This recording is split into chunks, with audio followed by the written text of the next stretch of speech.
দর্শক, ইস্পাহানি মির্জাপুর চা মুক্তবাক অনুষ্ঠানে আপনাদের সবাইকে স্বাগত জানাচ্ছি। আপনাদের সাথে আছি আমি মাজহুর আলমতিন। আমরা কয়েকটি বিষয় নিয়ে কথা বলতে চাই। এই মুহূর্তে প্রচুর আলোচনা চলছে মনোনয়ন নিয়ে। বিএনপি এর মধ্যে মনোনয়ন ঘোষণা করেছে 200-র বেশি আসনে।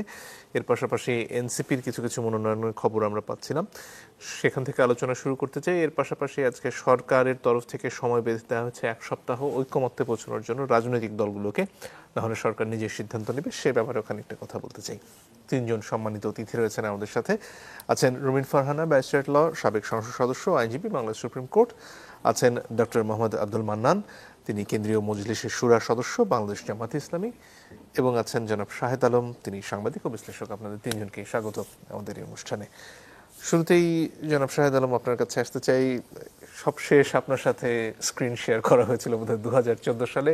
সেই নির্বাচনের সময় মনে পড়বে আপনার সেই দিনগুলোর কথা। একেবারে ভিন্ন প্রেক্ষাপটে এখন আজকে যখন এই মনোনয়নগুলো দেয়া হলো বিএনপির তরফ থেকে, আপনার কাছে কি মনে হয়েছে? আসলে নির্বাচন নিয়ে কি ধোঁয়াশা খানিকটা কাটছে, নাকি এখন অনিশ্চয়তা অনেকটাই থেকে গেছে? ধন্যবাদ মঞ্জুর। আমি খুবই খুশি আপনার সাথে বসতে পেরে, কারণ আপনার 24-এর আন্দোলনের যে রোল, এবং হঠাৎ করে এসে মনে হলো সামনে একজন ত্রাতা আসলো এবং কথা বলা শুরু করলো, এরপর আবার হঠাৎ করে আপনি আপনার কাজে ফিরে গেছেন, এমন না ওইটার সুবিধা নেওয়ার জন্য আপনি লালায়িত ছিলেন। সো আমি আসার পরে আপনার সাথে যে বসতে পারবো, এটা আমার সৌভাগ্য আজকে। তো আমি ওইটা বলেই শুরু করছি। এবং আমার 2 জন খুব প্রিয় মানুষ, রুমিন ফারহান আমার খুব প্রিয় মানুষ, আব্দুল মান্নান ভাই আমার খুব প্রিয় মানুষ। আজকে সবাই নির্বাচনমুখী, এ বিষয়ে কোনো সন্দেহ নাই। আজকে যখন আপনি দেখবেন যে সোশ্যাল মিডিয়া, গণমাধ্যম এবং সব জায়গায় নমিনেশন নিয়ে আলোচনা হচ্ছে, এবং খুবই ইন্টারেস্টিংলি বিএনপি নমিনেশন ঘোষণার সাথে সাথেই ধরেন এনসিপির নমিনেশনগুলো ঘোষিত হয়ে গিয়েছে, আর ওনারা তো বহুত আগে থেকে শুরু করেছেন। তো সব দিককে হিসেব বলে যে আমরা সত্যি সত্যি একটা নির্বাচনের রাস্তায় ঢুকে গিয়েছি। এবং আপনি রাস্তার রিক্সাওয়ালা, ড্রাইভার, উবার ড্রাইভার, সবজি বিক্রেতা, যার কাছেই শুনবেন যে সবাই অধীর আগ্রহে অপেক্ষা করছে নির্বাচন হবে, নির্বাচন নিয়ে। সুতরাং আমার মনে হয় যে নির্বাচন কেন্দ্রিক যেসব টেনশন এগুলো আছে, এগুলো থাকবে, কিন্তু আমরা নির্বাচনে ঢুকে গিয়েছি। সেক্ষেত্রে যে মনোনয়নগুলো দেওয়া হলো, অনেক বিএনপির হেভিওয়েট প্রার্থী বাদ পড়েছেন, ক্ষেত্র বিশেষে প্রতিবাদও হয়েছে। আপনার কাছে কেমন মনে হয়েছে এখন পর্যন্ত মনোনয়ন? দেখুন, ইটস এ মিক্সড ফিলিংস। এই কারণে মিক্সড ফিলিংস যে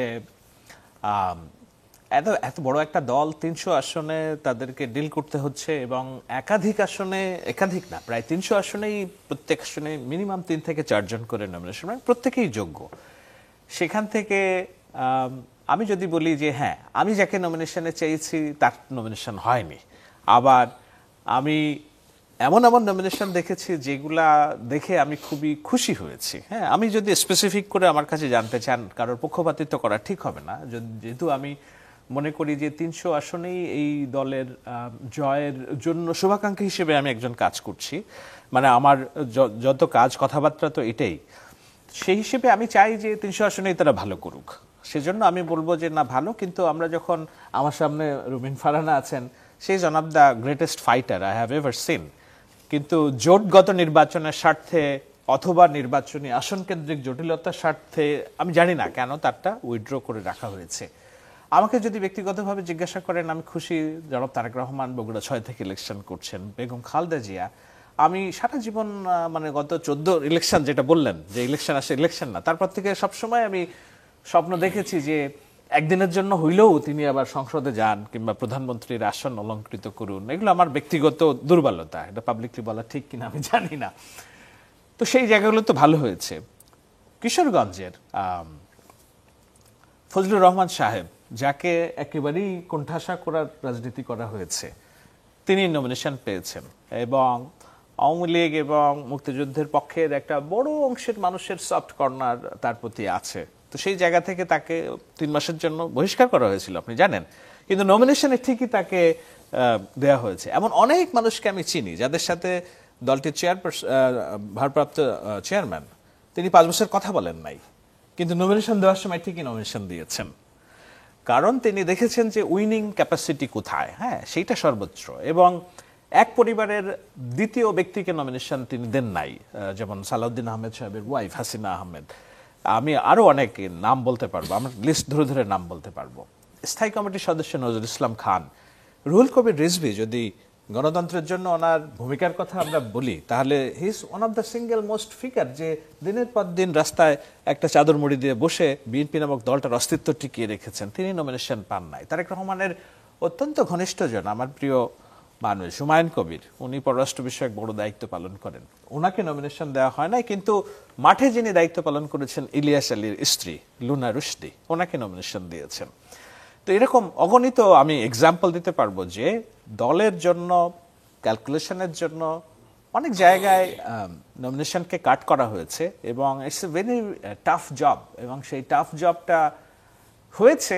এখন ব্যক্তিগত পছন্দ অপছন্দ থাকবে, কিন্তু আমার মনে হয় যে ব্যাপকভাবে যে মনে করা হয় যে না খুব অনেক বেশি বিদ্রোহী প্রার্থী, এটা আমি এখনো মনে করি না যে খুব বেশি বিদ্রোহী প্রার্থী হবে। কারণ এবার ইলেকশনটা আমার বিশেষ করে ভাইরা যেভাবে মাঠে শক্তিমত্তা জানান দিচ্ছে, তাতে দলের উইন নিয়ে সবাই খুব কনসার্ন এবং সেই জন্য কাজ করবে বলে আমার দৃঢ় বিশ্বাস। জি, ধন্যবাদ। রুমিন ফারহানা, আপনার কাছে আসতে চাই। যেমনটা শাহেদ আলম এইমাত্র বলছিলেন যে আপনার কাঙ্ক্ষিত যে আসন সেখানে এখন পর্যন্ত ফলাফল জানা যায়নি, কি পাচ্ছেন বিএনপির টিকিট। এই যে অনেকগুলো আসন এখন পর্যন্ত ছেড়ে রাখা হলো, সেখানে আসলে কাদের সাথে সম্ভাব্য জোট হতে পারে বা সে আলোচনা কতদূর এগোলো সেটা একটা। এর পাশাপাশি কিছু কিছু ক্ষেত্রে দেখা যাচ্ছে যে রাস্তায় আগুন জ্বালিয়ে, টায়ার জ্বালিয়েও অনেক ক্ষেত্রে যারা মনোনয়ন পাননি তাদের সমর্থকরা প্রতিবাদ করেছেন। সেই দিকটা আসলে বিএনপি সামাল দিয়ে উঠতে পারবে কিনা? দেখুন, জোটের সঙ্গে তো আলোচনা হচ্ছে। জোট বলতে যারা 15 বছর বিএনপির সঙ্গে নানান সুখে দুঃখে বিপদে আপদে মামলা হামলায় বিএনপির সঙ্গে ছিল, তাদের সঙ্গে আসন ভাগাভাগির একটা ব্যাপার আছে। নতুন করে আবার অন্য কোনো দলের সঙ্গেও জোট হতে পারে, এই আলোচনাও আছে, শোনা যাচ্ছে। সো যেই 63টা আসনে এখনো মনোনয়ন ডিক্লেয়ার করা হয়নি, সেখানে ম্যাক্সিমামই জোটের আলোচনা বা জোটের চাওয়া আসনগুলো আর কি।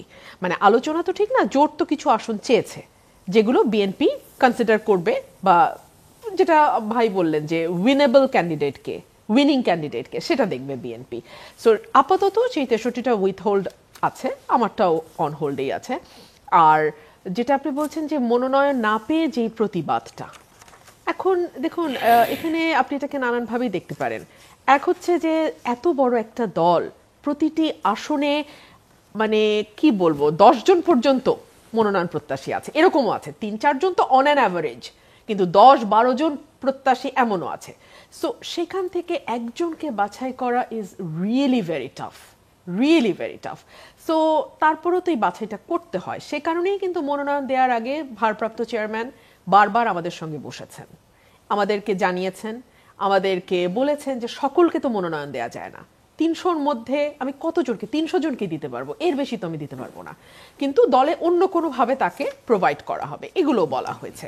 তারপরেও যদি রাস্তাঘাটে এভাবে টায়ার জ্বালানো বা আগুন দেয়া নেতাকর্মীরা আবেগের বশে হয়তো করছে, তবে এটা খুব বেশি দিন এটা লিঙ্গার করবে না। নেতাকর্মীদের আবেগটাও তো আপনি সম্মান করবেন, কারণ দেখুন এই নেতাকর্মীদের জন্যই কিন্তু এক একজন মনোনয়ন প্রত্যাশীদের 1 নাম্বার 2 নাম্বার 3 নাম্বারে চলে আসে। এত নেতাকর্মীর মধ্যে নেতাকর্মীর ভালোবাসা, নেতাকর্মীদের ত্যাগ, নেতাকর্মীদের শ্রম, নেতাকর্মীদের ঘামেই কিন্তু আমরা এত দূর আসি যে আমরা মনোনয়নটা প্রত্যাশা করতে পারি।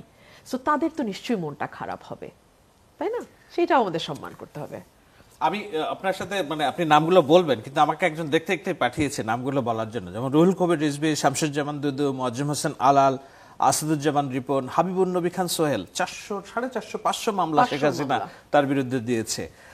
সুলতান সালাউদ্দিন টুকু, ছাত্রদলের সভাপতি, আফরোজা আব্বাস, নিপুণ রায়, সৈয়দ আশরাফি পাপিয়া, রুমিন ফারহানার কথা লিখছে, সেলিমা রহমান, আসলাম চৌধুরী, স্ট্যান্ডিং কমিটি মেম্বার, হ্যাঁ, নাজিমুদ্দিন আলম, ফজলে আজিম, মামুন হাসানের মতো। এই মানে আপনি এই লিস্ট শেষ করতে পারবেন না। আপনি কি মানে কাকে অভিযোগ করবেন, কোথায় অভিযোগ করবেন? একটা প্রশ্ন থাকে অনেক সময় যে নির্বাচন যখন ঘনিয়ে আসে অনেকে স্বতন্ত্র হিসেবে প্রার্থিতায় চলে আসেন, নির্বাচনে প্রতিদ্বন্দ্বিতা করেন, সেটা আসলে বিএনপি ঠেকাতে পারবে কি? এটা না আজকে মাত্র মনোনয়ন তো না, প্রাথমিক তালিকা বলছেন আমাদের সম্মানিত সম্ভাব্য তালিকা, প্রাথমিক তালিকা। তো প্রাথমিক তালিকা আবার সেক্রেটারি জেনারেল এটাও বলছেন যেটা মানে অ্যাডও হতে পারে, আবার এখান থেকে চেঞ্জও হতে পারে, আবার নতুন কেউ যুক্তও হতে পারে। আর 63টা আসন তো এখনো ডিক্লেয়ারই হয় নাই। সো এত দ্রুত আসলে কে স্বতন্ত্র দাঁড়াবেন বা কাদের দাঁড়ানোর সম্ভাবনা আছে এটা বলাও কিন্তু খুব ডিফিকাল্ট। আর এর মধ্যে আমি দেখলাম যে নারী প্রার্থী যদি 5% বিএনপি রাজি হয়, যেহেতু শাহেদ আলম ভাই কয়েকজন নারী প্রার্থীর নাম বললেন, 9 জন প্রার্থী এখন পর্যন্ত। 5% যদি 10 জন, তাহলে এখনো 5 জন কিন্তু বাকি আছে। সো এটাও মাথায় রাখতে হবে। সুতরাং এত দ্রুত আমার মনে হয় স্বতন্ত্র নিয়ে বলার আর বাইরেও যেসব আসনে নির্বাচন কমিশনে দ্বন্দ্ব আছে, ওগুলোর ভার্ডিক্ট অপেক্ষা করছে, সেগুলো আমার আসলেও ভার্ডিক্ট অপেক্ষা করছে, আসনটা ভার্ডিক্ট অপেক্ষা করছে। আমি স্টিল বিশ্বাস করি যে শি ইজ কামিং। আমি জানি বাগেরহাট 2 এর একজন ওনার আসনে মানে একেবারে নিশ্চিত প্রার্থী, কিন্তু ওনারটা ওই দ্বন্দ্বের কারণে আটকে আছে। তো এরকম নানা আমার সীমানা নিয়ে এখনো দ্বন্দ্ব। ডক্টর মান্নান, আপনার কাছে আসতে চাই। এতদিন পর্যন্ত আসলে আপনাদের প্রতিদ্বন্দ্বী নিশ্চিত ছিল না, এই এখন পর্যন্ত যে পরিস্থিতি সেখানে আপনাদের অনেক আগে থেকে প্রার্থিতা নির্ধারিত, আপনারা মাঠে আছেন, এখন কি পরিবেশটা পাল্টাবে এবং আপনাদের আসলে কি মনে হচ্ছে এখন পর্যন্ত যে পরিস্থিতি, আপনারা আসলে কতটুকু শক্ত অবস্থানে আছেন? জি, আপনাকে ধন্যবাদ রুমিন আপা, শাহেদ ভাই, সবাইকে ধন্যবাদ জানাই। আসলে আজকে এই টকশোতে যখন আমাকে ইনভাইট করা হচ্ছিল তখন বললেন যে এটা আপনি সঞ্চালক, তো আমি তখন এটাকে লুফিয়ে নিলাম যে আপনার সাথে আমার একবার ফেস টু ফেস দেখা হওয়া উচিত। কারণ জুলাই গণ অভ্যুত্থানে আপনার যে ভূমিকা আমি দেখেছি, আমিও রাজপথে ছিলাম, তো কোনো একটা জায়গায় একটু দেখা হোক এটার অপেক্ষায় ছিলাম, এই জন্য ভালো লাগছে। শাহেদ ভাই কলম সৈনিক, যিনি দূর থেকে আমাদেরকে অনেক আশা জুগিয়েছেন। আমরা ঢাকার রাজপথেই ছিলাম সবসময় এই 15-16টা বছর। এখান থেকে যে দূর থেকে যারা যারা আমাদেরকে গাইডলাইন দিয়েছেন, আশার আলো দেখিয়েছেন, একটা সুন্দর সকাল হবে তার ভিতরে একজন।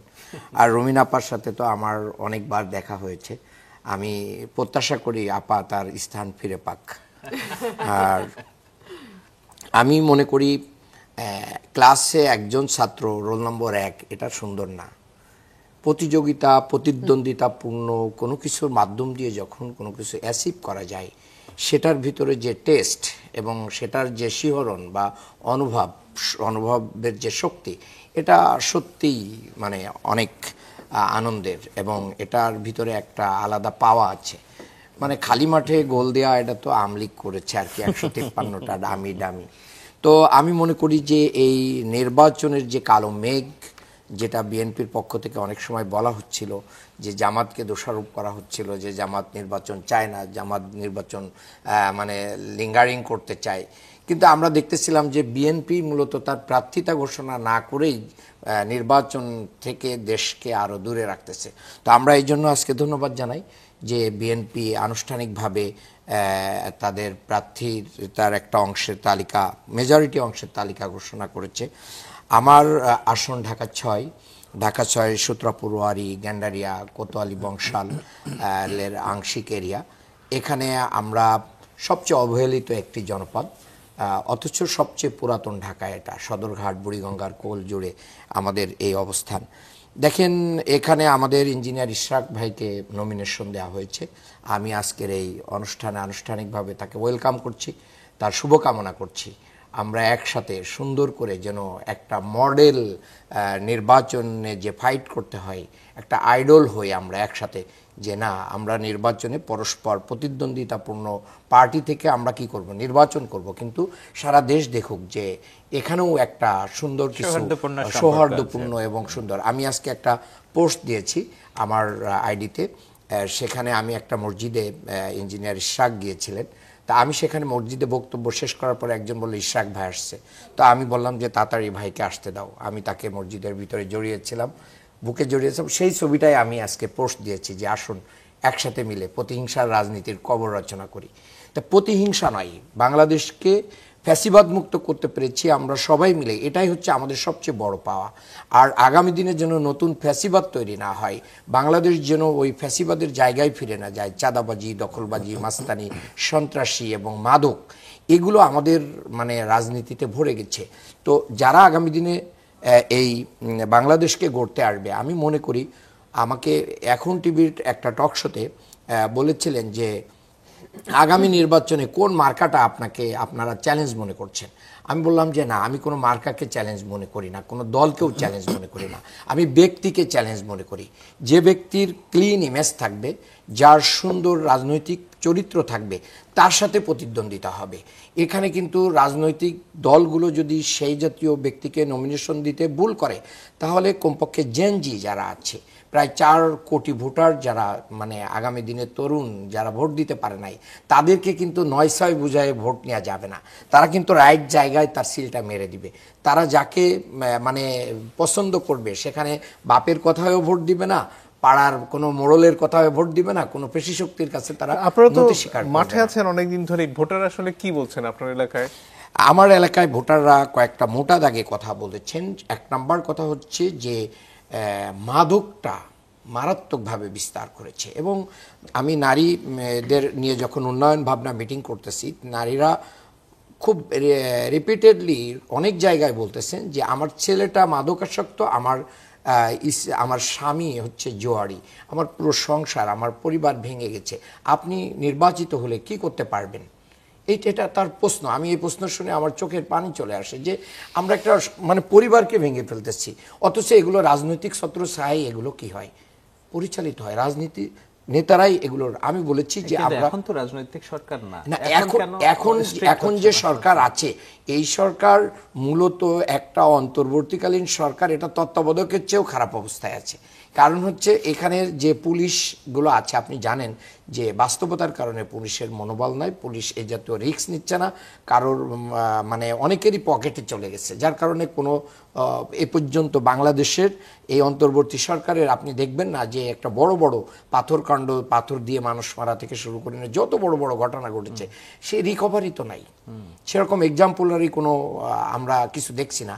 এই যে 5ই আগস্টের টাইম পর্যন্ত যত অস্ত্র লুট হয়েছে থানাগুলো থেকে, আপনার কতটা অস্ত্র বাংলাদেশে উদ্ধার হয়েছে? হয় নাই। কারা উদ্ধার করবে? এই উদ্ধারের তো কাজ ছিল তাদের। তার মানে আমি যেটা বলতে চেয়েছি যে রাজনৈতিক ছত্রছায়ায় যখন অন্যায় হয়, তারপরে হচ্ছে দেখেন আমার এলাকা যে সদরঘাট, এখানে আপনার ফলের মার্কেট আছে, বড় আড়ত, এখানে একটা ট্রাক আগে নাকি 2600 টাকা দিতে হতো, এখন 5000 টাকা দিতে হয় এক নাইটে তার ফলগুলো আনলোড করবে। কাকে দেয়, কে নিয়ে যায়? ওই ভাই ব্রাদাররাই নিয়ে যায় আর কি। এটা মানে একটা ওপেন সিক্রেট, এবং এটা ভাগ বটরা। এবং আমি যতটুকু বুঝেছি, একটা মুরগির মার্কেট কাপ্তান বাজার প্রেসিডেন্টের বাড়ির খুব কাছেই, এখানে প্রতি রাতে মানে মিনিমাম 50 লাখ টাকার কি লেনদেন হয়। এটা কিভাবে হয়? এটা আমরাই করছি। আমি দেখছি যে দুর্নীতিকে যদি আমরা নো করে দিতে পারি, চাঁদাবাজিকে নো করে দেয়, তাহলে বাংলাদেশকে এগিয়ে নিয়ে যাওয়ার জন্য 5 থেকে 10 ইয়ার্স এনাফ। অনেক ধন্যবাদ। একটা বিরতির সময় হয়ে গেছে দর্শক, একটু পরে ফিরে আসি। ফিরে এসে আমরা এই মুহূর্তে যে সমস্যাটি চলছে, অর্থাৎ কোন সময় গণভোট হবে, কোন সময় জাতীয় নির্বাচন হবে, এবং এর পাশাপাশি এই জুলাই সনদের বাস্তবায়নের প্রক্রিয়া কি হবে, তা নিয়ে যে মতপার্থক্য রয়েছে রাজনৈতিক দলগুলো, সে নিয়ে আলোচনা করতে চাই। আশা করি সাথে থাকবেন। আজকে সরকারের তরফ থেকে মন্ত্রিপরিষদ সিদ্ধান্ত নিয়ে জানালেন যে 1 সপ্তাহ সময় আছে রাজনৈতিক দলগুলো তাদের মধ্যে মতপার্থক্যগুলো দূর করার, তা না হলে সরকার 1 সপ্তাহ পরে সিদ্ধান্ত নেবেন। অনেকে এই যে দূরত্ব বা এই মতপার্থক্য, এটাকে একটা বড় শঙ্কার কারণ হিসেবে দেখেন, নির্বাচন নিয়ে অনিশ্চয়তা তৈরি হওয়ার সম্ভাবনা দেখেন। আপনার কাছে তেমনটা মনে হয় কিনা? না, আমি মনে করি না নির্বাচন নিয়ে কোনো শঙ্কা আছে। নির্বাচন নিয়ে যেটা সরকার বলেছে, আমার মনে হয় তারা রাজনৈতিক দলগুলোর কোর্টে বলটা দিয়েছে একটু দেখার জন্য যে কতটা তারা সৌহার্দ্যপূর্ণ সম্পর্ক আচরণ করে। কিন্তু আপনি যদি খেয়াল করবেন, দেখবেন সরকারের সাথে ঘনিষ্ঠ এবং সরকারের আস্থাভাজন পত্রিকার একটা আমার দেশ আজকে মনে হয় একটা প্রতিবেদন করেছে যে কেটে যাচ্ছে শঙ্কা। সেখানে যেই 2-3টি বিষয়ের কথা বলা হয়েছে, সেই 3টি বিষয়ে নিয়েও একটা সিদ্ধান্তে আসার, এটাকে কি বলে, সরকার মোটামুটি সিদ্ধান্ত নিয়ে রেখেছে বলেই ওই প্রতিবেদন অনুযায়ী আমরা জেনেছি। যেমন গণভোটের বিষয়টা, সেটা নির্বাচনের আগে না, নির্বাচনের দিন কিভাবে হবে। আমি কাল না পরশুদিন একটা টকশোতে বলছি, দেখেন এটা খুবই নন প্রাগমেটিক একটা চিন্তা নভেম্বরে গণভোট করা, কারণ গণভোটটা একটা খুব সেন্সিটিভ বিষয় এবং এটা প্রত্যেকটা রেজাল্টও বাংলাদেশের ভাগ্য নির্ধারণী একটা বড় বিষয়। সেখানে এই এত 20 কোটি মানুষের ভোট নেওয়া 1 মাসের প্রিপারেশন, ইটস অ্যাবসার্ড। তো এগুলো আমার ভাইরা যারা এই দলের থেকে দাবি করছে, এগুলো মনে হয় যে ওই মানে নাক কেটে অপরের যাত্রা ভঙ্গ করার যে বিষয় সেটার একটা কিছু থাকতে পারে। তো সেটা হালে সেটা পানি কি পাবে না, প্রক্রিয়া হবে?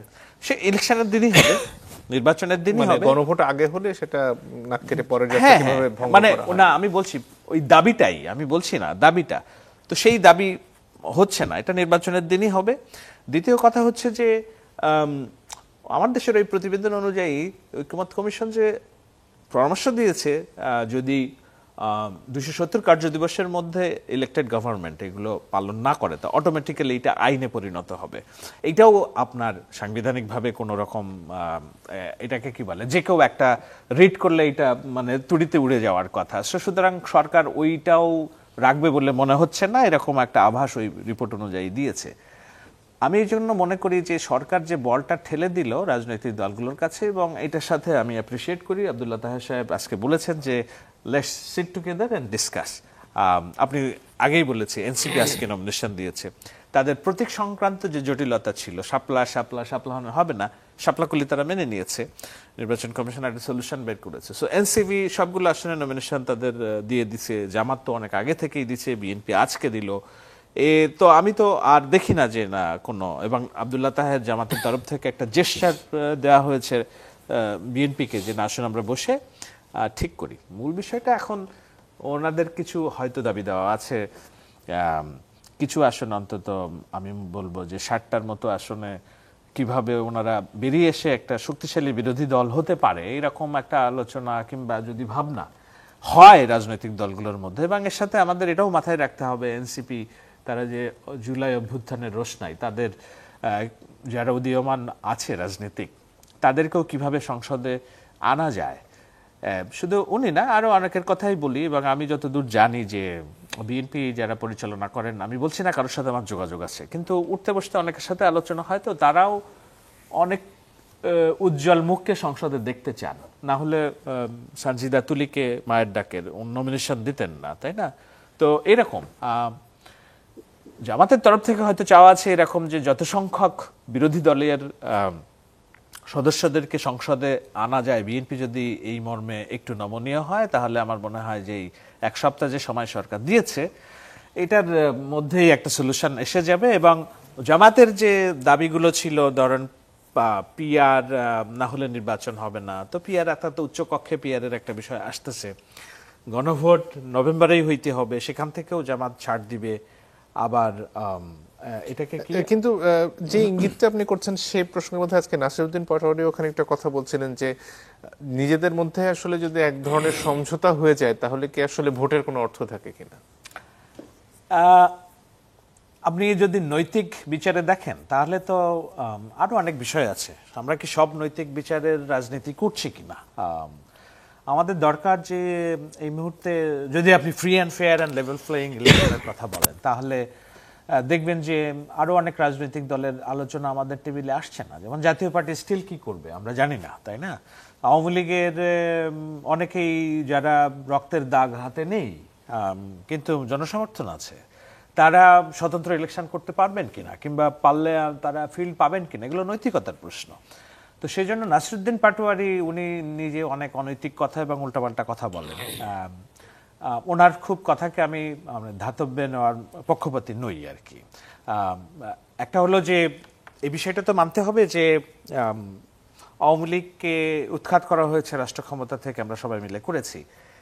তার ফিরে আসার জন্য আমরা ক্ষণে ক্ষণে হুজুগ তুলছি যে না আওয়ামী লীগ ফিরে আসবে, আওয়ামী লীগ ফিরে আসবে। সেজন্য আমাদের সেই হুজুগটাও যদি আমরা বাস্তবতায় নেই, আওয়ামী লীগ বিরোধী যে রাজনৈতিক দলগুলো ছিল, বিএনপি, জামাত, এনসিপি এবং অন্যান্যরা, তাদের ভিতরে তো একটা ন্যূনতম ঐক্য যদি না থাকে, তারা যদি নিজেরাই নিজেদের মধ্যে কামড়ি এবং হানাহানিতে লিপ্ত হয়, তাহলে তো এই সুযোগ অবশ্যই ভিন্ন পক্ষ নিতে পারে। সেই হিসাবে থেকেও এটা আমি ঠিক আসন সমঝোতার কথা তো বলবো না, জনগণ ভোট দিলে যে কেউ বেরিয়ে আসতে পারে, কিন্তু এই ন্যূনতম আন্ডারস্ট্যান্ডিংটা যদি ভিতরে ভিতরে হয় আমি দোষের কিছু দেখি না। জি, ডক্টর মান্নান আপনার কাছে আসতে চাই। এই পর্যায়ে জামাতে ইসলামী বেশ কয়েকটি বিষয়ে বিএনপির সাথে দ্বিমত পোষণ করে আসছে, তার মধ্যে গণভোট আগে করার বিষয়টি আপনারা বারবার জোর দিয়ে বলেছেন। এই যে এক সপ্তাহ সময় দেওয়া হলো, এর মধ্যে আসলে কি প্রক্রিয়া আলোচনা হবে, কে উদ্যোগ নেবে আলোচনা করার? আপনাদের তরফ থেকে রেফারির কথা বলা হয়েছে, সরকারের তরফ থেকে যাতে কেউ থাকেন সেই দাবি করা হয়েছে। আসলে সামনে কি অপেক্ষা করছে এক সপ্তাহে?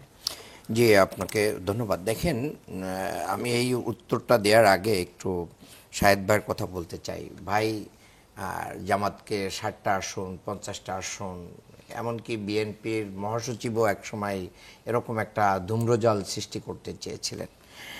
জামাত ইসলামীকে এখন এভাবে কনসিডার করার কোনো সুযোগ নেই। জামাতের নেতৃত্বে একটা জোট, অঘোষিত একটা আন্ডারস্ট্যান্ডিং 8 দলীয় মিটিং গতকাল আজকেও হয়েছে। তো সেখানে শক্তিশালীভাবেই জামাত আসতেছে এবং 5ই আগস্ট পরবর্তী যে রাজনীতি, সেই রাজনীতির আকাশটাকে কালো মেঘে আচ্ছন্ন করেছে বিএনপির কতিপয় নেতৃত্ব। আমি এখানে দ্বিমত পোষণ করি। আমাকে আসবো। বলতে দেন, আচ্ছা, আপনি ওকে, বলবেন অবশ্যই।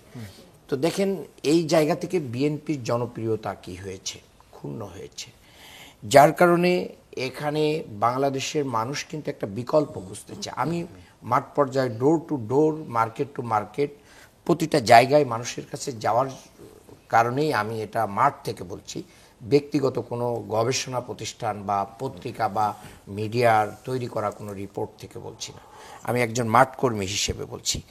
কাজেই আমি মনে করি যে এবার একটা প্রতিদ্বন্দ্বিতাপূর্ণ নির্বাচন হবে। সেই নির্বাচনে যদি আপনারা এই অবস্থা তৈরি করতে চান যে বিএনপি ক্ষমতায় নিশ্চিত আসতেছে আর বাকিদেরকে বিরোধী দল বানানোর জন্য কয়েকটা সিট দিয়ে দিচ্ছে, তো নির্বাচনের আগেই তো ডিসি, এসপি, অন্য যত উইং আছে নির্বাচনে, তারা সবাই মিলেই তো তখন মানে তারেক রহমান, খালেদা জিয়ার কাছে ফুল দিয়ে গোপনে গোপনে দেখা করে মোটামুটি অগ্রিম আশীর্বাদ নেবে। আপনাদের মিডিয়াগুলো যে আগে ভাগে সেখানে অবস্থান নেওয়ার জন্য ঠেলাঠেলি করবে কার আগে কে যেতে পারে, তাহলে নির্বাচন দেওয়ার তো কোনো প্রয়োজন আসে না দেশের টাকা পয়সা নষ্ট করে।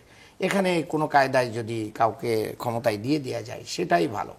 এটা আমি মনে করি পুতুল খেলা না। বাংলাদেশে একটা সরকার পরিবর্তনের যে ধারা, দীর্ঘদিন গণতান্ত্রিক ধারা থেকে আমরা বঞ্চিত। এই জায়গায় ফাইটিংয়ে যদি জামাত একটা সিটও না পায় তো সমস্যা কোথায়? জনগণ যদি না দেয়, আবার জনগণ যদি জামাতকে মেজরিটি দিয়ে দেয়, তাহলে আপনি কেন সেটাকে বলতেছেন? এবং বাংলাদেশে অনেক জায়গায় এই কথা বলা হচ্ছে জামাতকে ঠেকাইতে হবে, জামাত আগামী দিনে তাহলে ক্ষমতায় চলে আসবে। তো প্রবলেম কি? আপনি অনেক কিছু ধোয়া তুলেছেন বিগত বছরগুলোতে, কিন্তু জনগণ তো এরপরও রিজেক্ট করে নাই জামাতকে। জামাতকে তো লাইমলাইটে রেখে দিয়েছে, জনগণ তো রিজেক্ট করে নাই। তাহলে আপনি আমি বুদ্ধিজীবী হয়ে কেন জামাতকে রিজেক্ট করার জন্য মরিয়া হয়ে যাব? এই জায়গাটা মনে হয় খুব সুন্দর দেখায় না।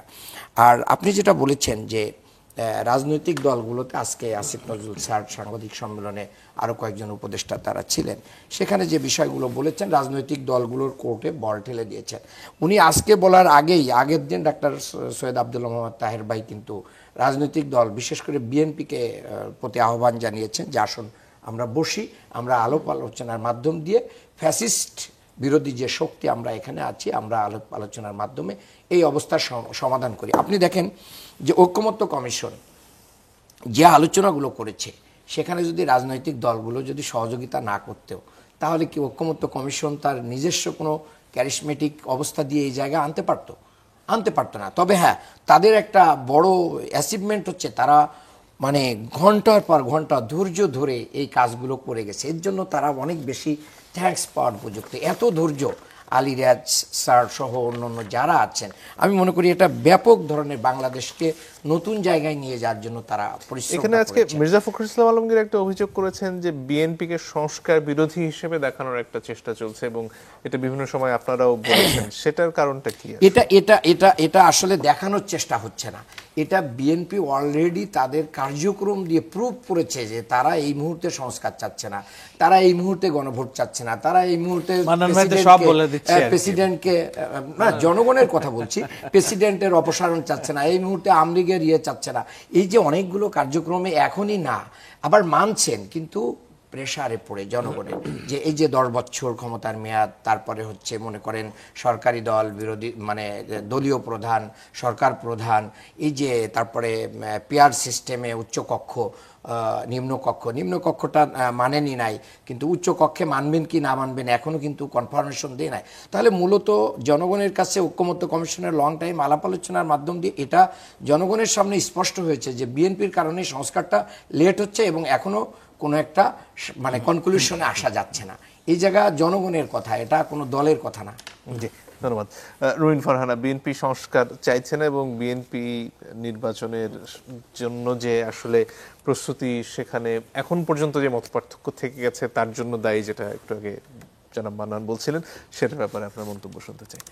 আপনি 19 দফা বলেন, ভিশন 2030 বলেন, 31 পয়েন্টস বা 31 দফা বলেন, এই সব কিছু বিএনপি দিয়েছে।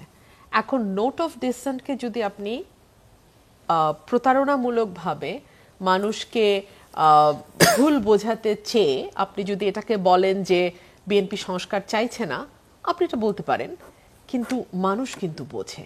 এক, দুই হলো নোট অফ ডিসেন্ট কিন্তু জামাতের তরফ থেকে এসছে, সব দল থেকে এসছে, এক এক দল এক এক দিকে নোট অফ ডিসেন্ট দিচ্ছে। আমি শুধু একটা উদাহরণ দিই, আমাদের দ্বিতীয় যেই ধারাটি পরিবর্তনের কথা বলা হয়েছে বাংলাদেশি জাতীয়তাবাদ সংক্রান্ত, সেখানে 3টা দল নোট অফ ডিসেন্ট এসছে 3 রকম ভাবে, এনসিপি দিয়েছে, জামাত দিয়েছে, বিএনপি দিয়েছে।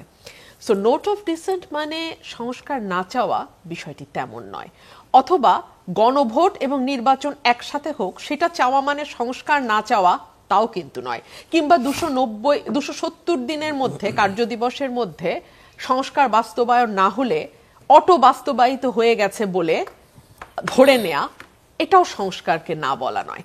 আমি বরং আপনাকে একটা ছোট খবরের দিকে দৃষ্টি আকর্ষণ করি। ধরুন এই যে 84টা দফা নিয়ে মাথা ঘামাতে ঘামাতে আমরা ভুলেই যাচ্ছি যে বাংলাদেশে বিনিয়োগ এখন কোভিডকালীন সময়ের চেয়েও নিচে নেমে গেছে। আমরা ভুলেই গেছি যে 300-র উপরে গণপিটুনিতে মানুষ হত্যা করা হয়েছে গত 1 বছরে। আমরা ভুলেই গেছি যে 360টার উপরে মব হয়েছে 365 দিনের মধ্যে। আমরা এগুলো নিয়ে আর আলোচনা করছি না।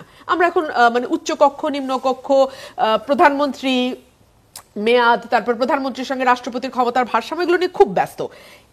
আপনাকে একটা ছোট্ট উদাহরণ দিই। জনপ্রশাসন সংস্কার কমিশনের 208টা সুপারিশের মধ্যে আশু বাস্তবায়নযোগ্য হিসেবে চিহ্নিত করা হয়েছিল 18টিকে। এটা দৈনিক সমকালের একটা রিপোর্ট।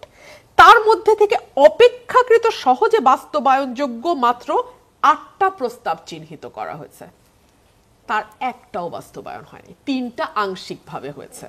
সেই 3টা কি কি? মহাসড়কে ফিলিং স্টেশনে স্বাস্থ্যসম্মত শৌচাগার, নাগরিকের পাসপোর্ট পাওয়ার মৌলিক অধিকার এবং সরকারি দপ্তরে নির্দিষ্ট বিরতিতে গণশুনানি নিশ্চিত করা। এই 3টা আংশিকভাবে হয়েছে। কোথায় 208 আর কোথায় আশু বাস্তবায়নযোগ্য 18? তার মধ্যে মাত্র 3টা। সো আপনি আসলে সংস্কার বলতে কি বোঝেন?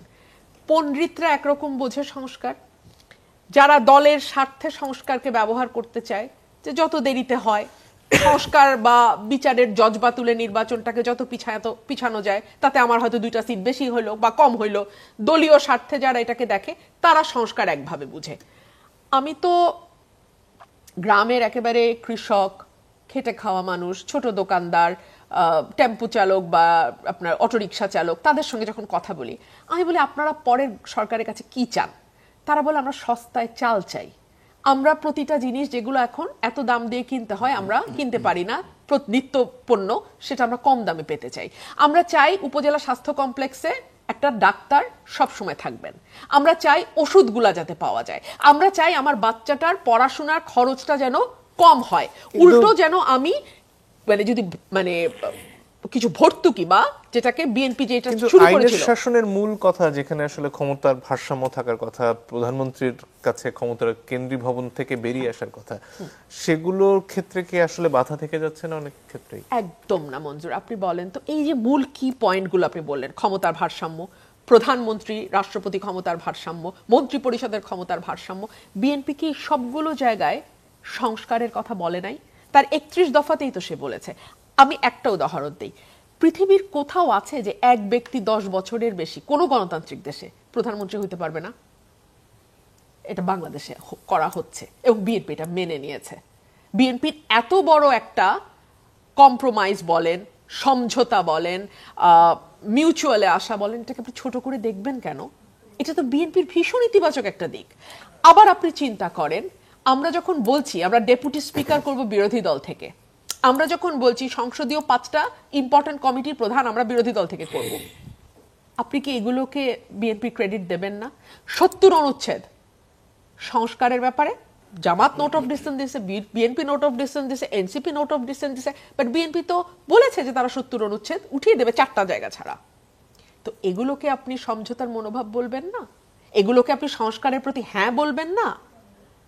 এখন যে ক্যাম্পেইনটা হচ্ছে সেটা হচ্ছে প্রত্যেকটা দল চাইছে তার ভোটটা কতটা বাড়িয়ে অন্যের ভোট কতটা কমানো যায়। এই কারণে প্রতারণার আশ্রয় নেওয়া বলেন, মিথ্যার আশ্রয় নেওয়া বলেন, সেটা নেওয়া হচ্ছে। এটা দুঃখজনক। জি, আমি ধন্যবাদ। আমি কি শাহেদ যোগ আলম, জি। করব একটু, মানে উনি কথা বললে এত মধুর করে কথা বলেন, আমি শুনতেই থাকি। আমি একটু যোগ করি কেবল। নিশ্চয়ই। সেটা হলো এই যে বিএনপি সংস্কার বিরোধী দল, এই যে প্রচারণা, সেটা খুব সংঘবদ্ধভাবেই করা হয়েছে। এই কারণে করা হয়েছে, ধরুন মান্নান ভাইদের তো রাষ্ট্র পরিচালনার কোনো অভিজ্ঞতা নেই, যতটুকু হয়েছে বিএনপির সাথে থেকেই হয়েছে। আমি অনেক কথা বলতে পারি বাইরে থেকে, যদি আমি যতক্ষণ না পর্যন্ত আমি সেই সংসারটা চালাই, আমার পিতার প্রতি আমার অনেক আক্ষেপ ছিল যে উনি সবকিছু ঠিক মতো মানে করছেন না, উনি কেন আমাকে ঈদের দিনে নতুন জামা দিচ্ছেন না, এটা। কিন্তু যিনি পিতা, আমি তো এখন পিতা হওয়ার পরে বুঝি যে ঈদের দিনে আমারও নতুন জামা, কিন্তু আমারটা আমি কিনি না, আমার সবসময় যে দিতে পারি এমন না। আমি বলছি, আমাকে রিপ্রেজেন্ট করে বলছি, বাংলাদেশের যে 18 কোটি জনগোষ্ঠী, তাদের যারা সংসারটা চালায় তারা জানে এটার ঝুঁকি কোথায়, এটা ঝামেলা কোথায়। এখন একটা উদাহরণ দেই, সংস্কার না, কারণ হলো যে ধরেন পিএসসি কিংবা ওই ডেপুটি স্পিকার পদ বিরোধী দল থেকে কেন দেয়া হচ্ছে না, এইসব জায়গায়, ছোটখাটো জায়গাগুলোতে সামনে এনে ওনারা বলছেন যে বিএনপি সংস্কার চায় না। এখন বাংলাদেশের মতো একটা জায়গায়, আমি যে কথাটা বারবার বলছি, 18 কোটি মানুষের দেশে মানুষ যখন কাউকে ভোট দিয়ে প্রধানমন্ত্রী নির্বাচিত করে, মনে হয় একটা সুপারম্যান নির্বাচিত করছে যে আমার সব সমস্যা সমাধান করে দিবে। তার হাত পা বেঁধে আপনি রাষ্ট্র পরিচালনার জন্য, মানে আমি রাস্তার মানুষ হিসেবে চাইতেই পারি, ছোট বালক হিসেবে আমি চাইতেই পারি যে ঈদের দিন আমার বাবা আমার জন্য ল্যাম্বরগিনি গাড়ি কিনবেন, কিন্তু যিনি বাবা উনি তো বুঝবেন যে তার ক্যাপাসিটি কতটুকু। ইসলামী ব্যাংক ছোট্ট একটা প্রতিষ্ঠান, ওনারা ওয়েলফেয়ার রাজনীতি করেন, সেইখানে নন জামাতি 450 জনকে চাকরিচ্যুত করা হয়েছে, আরো 550 জনকে বাইরে রাখা হয়েছে। এখন আমরা যদি বলি যে ইসলামী ব্যাংকে নন জামাতি প্রশাসক নিয়োগ করতে হবে, এটা একটা সংস্কারের বিষয়, ওনারা মানবেন কিনা? সেইখানে বিএনপি রাষ্ট্র পরিচালনা করবে, সেইখানে আমি হাত পা বেঁধে দিয়ে বলবো যে আমার সবগুলো সাংবিধানিক প্রতিষ্ঠানে বিরোধী দল থেকে, জামাত থেকে, ওখান থেকে লোকজন বসাইতে হবে, তারপর আমি রাষ্ট্র পরিচালনা করব। এটা চাওয়া যেতে পারে। একজন ক্ষুদ্র বাচ্চা, নাবালক বাচ্চা হিসেবে আমি আমার সংসারে বলতে পারি যে আমার এখানে এই থাকবে। কিন্তু সাংবিধানিক প্রতিষ্ঠানগুলোর দলীয়করণকে একটা অন্যতম বড় সমস্যা হিসেবে ছিল না গত 15 বছর? 15 বছরের সমস্যা, জি, সুযোগ 15 বছরের সমস্যা ছিল, এটা ছিল, কিন্তু আপনাকে এর সাথে তো অনেকগুলো বিষয় ছিল। আপনাকে 15 বছরের সমস্যা ছিল, এই কারণে শেখ হাসিনা মাফিয়া হয়েছে, মানুষ চাকরি বাকরি পায় নাই। এখন কি পাচ্ছে কিনা? ডক্টর ইউনূসের গত 1 বছরের যে নিয়োগ প্রক্রিয়া, সেই নিয়োগ প্রক্রিয়ায় যে স্বচ্ছতা মেনটেন করে নিয়োগ দেওয়ার কথা আপনারা বলছেন, যেটা মানুষ নির্বাচিত করবে একটা সরকারকে, সেটা যেই সরকার হোক, জামাত ইসলামের ক্ষমতায় যেতে পারে, এনসিপিও যেতে পারে, বিএনপিও যেতে পারে, মানুষ নির্বাচিত করে যাদেরকে এইসব রাষ্ট্র পরিচালনার প্রতিষ্ঠানগুলো পরিচালনার জন্য দায়িত্ব দিচ্ছে, তাদের হাত পা বেঁধে দেওয়ার যে বিষয়, আপনি চাচ্ছেন এমন একটা সরকারের থেকে, যেই সরকার নির্দলীয় সরকার, কিন্তু গত 14 মাসে তারা এই এক্সাম্পলগুলো ক্রিয়েট করতে পারেনি। সেইটা আপনি চাচ্ছেন একজন নির্বাচিত সরকারের কাছ থেকে। এটা কি স্ববিরোধিতা নয়? নির্বাচিত প্রতিনিধির কাছ থেকে কি বেশি প্রত্যাশা করাও স্বাভাবিক নয়?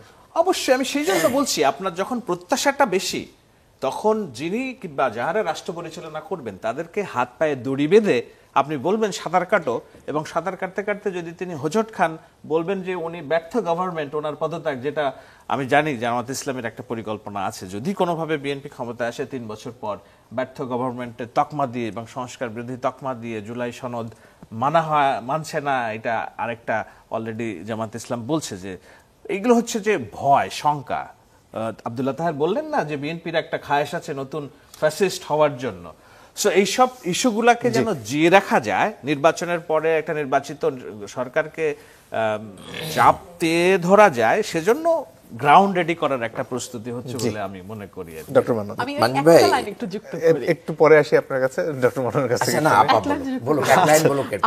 আমি গতকালকেই দেখছিলাম যে জামাতের থেকে দাবি করা হচ্ছে স্বরাষ্ট্র মন্ত্রণালয় যাতে বিরোধী দল থেকে দেয়া হয়, আমি জানি না আপনারা কি নিউজটা দেখেছেন। হ্যাঁ, এরকম কিছু ওনাদের তো দাবি দেওয়ার শেষ নাই। এখন যদি এরকম হয় শেষমেশ দাবি যেতে যেতে হয় যে প্রধানমন্ত্রী ও বিরোধী দল থেকে হবেন, এটা কি আসলে মানবার মতো? এবং এটা না মানলে আপনি সংস্কারের বিপক্ষে, তাই কি বলা যায়? জি ডক্টর মান্নান। আসলে চুন খায় যদি গাল পড়ে তাহলে দই দেখলেও ভয় করে। এটা একটা বড়ই আমি বলেছি মানে বিশ্বাসের সংকট। নির্মম কথা। আমি বলেছি বিশ্বাসের বাংলাদেশে তত্ত্বাবধায়ক সরকার ফিরিয়ে নিয়ে আসার জন্য কিন্তু বিএনপিকে বাধ্য করা হয়েছিল। বিএনপি সোজা আঙ্গুলে তত্ত্বাবধায়ক দেয় নাই, এর জন্য জনগণকে অনেক বড় স্যাক্রিফাইস করতে হয়েছিল। এটা আমাদের একটা চুন খাওয়া আর কি, বুঝতে পেরেছেন? তো বিএনপি যে সংস্কার করবে এটা জনগণ বিশ্বাস করে না। ক্ষমতায় যে বিএনপির দ্বারা দেশের সংস্কার হবে এটা জনগণ বিশ্বাস করে না। এই কারণেই যে 5ই আগস্টের পরে যে মানে অন্যায়, অবিচার, জুলুম সারা দেশব্যাপী হয়েছে, এই কারণে জনগণ এই আস্থায় নিতে পারছে না। নাম্বার 1, আমার ভাই বলেছেন যে রাষ্ট্র পরিচালনার অভিজ্ঞতা নেই। হ্যাঁ, রাষ্ট্র পরিচালনার বড় অভিজ্ঞতা নাই, কিন্তু আমাদের 2 জন মন্ত্রী 3টা মন্ত্রণালয় চালিয়েছেন, তাদের বিরুদ্ধে 1 টাকার দুর্নীতির কোনো অভিযোগ দেওয়া যায় না। আপনি প্লিজ আপনি বলবেন আপনার টাইম। সাংবিধানিক সংস্কার যেটা বাংলাদেশের বড়ই প্রয়োজন, সাংবিধানিক জায়গাগুলোকে কেন আমরা মানে ফ্রিডম দিতে পারি না? আমাদের ভয় কোথায়? এই জুজুর ভয় কেন আমাদের?